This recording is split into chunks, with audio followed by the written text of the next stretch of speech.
Welcome to this special edition of Daring Abroad. Now, meet two members of the Maasai community who are attending the climate conference. They are here to dare the world to respect their indigenous rights. They will tell us how climate change affects them and how they are using indigenous knowledge to adapt to that change. They are also daring enough to challenge decisions of the conference that may tamper with their way of life. We begin this journey at their residence.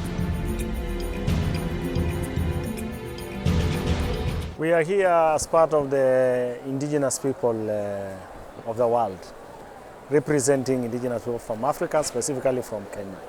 And it brings indigenous people from 7 regions of the world: Latin America, Asia, Arctic, Africa, and North America. So they have realized that they have a lot of commonalities and common demands here, and that's why we are here to try and influence their negotiations as indigenous people.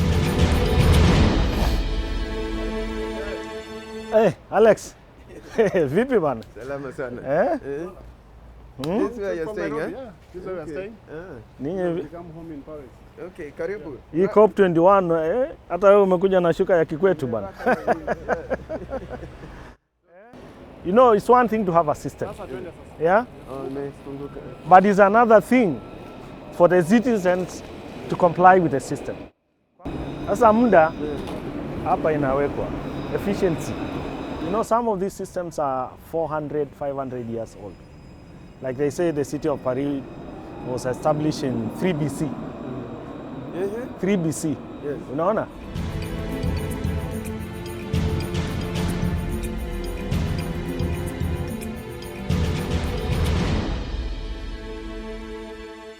This place is called a pavilion, and in it there are many stands, including an indigenous people's pavilion, which basically is a space that brings indigenous peoples of the world together to share their perspectives on climate change. What is indigenous to you and how are you affected in terms of climate change? Kenya is very much ahead with the issues of indigenous people, at least in terms of legislation.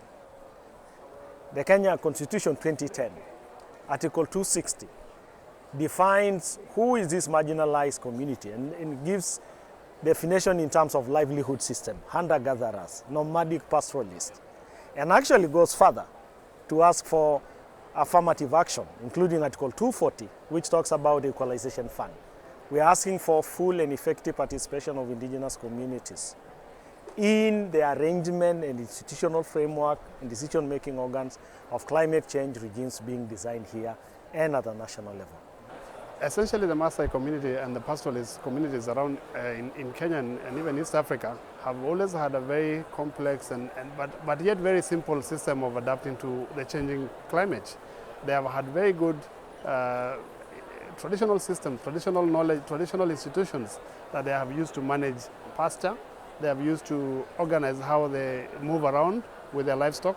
So that is an age-old, a traditional old system of managing pasture, which is basically where their life depends on. Their life revolves around cows. So it has to do with pasture, it has to do with availability of water.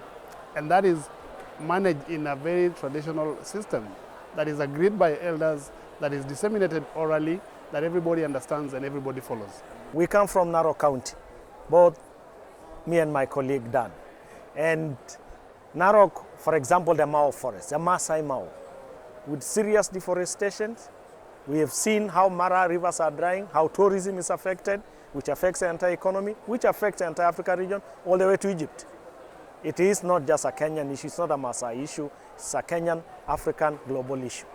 We have seen the floods, which is a confluence of infrastructural issues, yes, environmental degradation, yes, but also climate change. We've lived in Narok for many years, but these floods are intensifying. Drought, we have seen time and again. Pastoral herds collapsing. We give this as a challenge to the county governments in Kenya to really take up an initiative to get engaged in global processes, because it is provided, even under the UN system, there is now provision for subnational entities to engage with a process like this and even get resources to support programs in their own counties and not just rely on the national government. So the climate change conference is not just about the big shots, it is also about ordinary voices. For Daring Abroad, I'm Alex Chamwada at Le Bourget in Paris. Merci beaucoup. Thank you very much.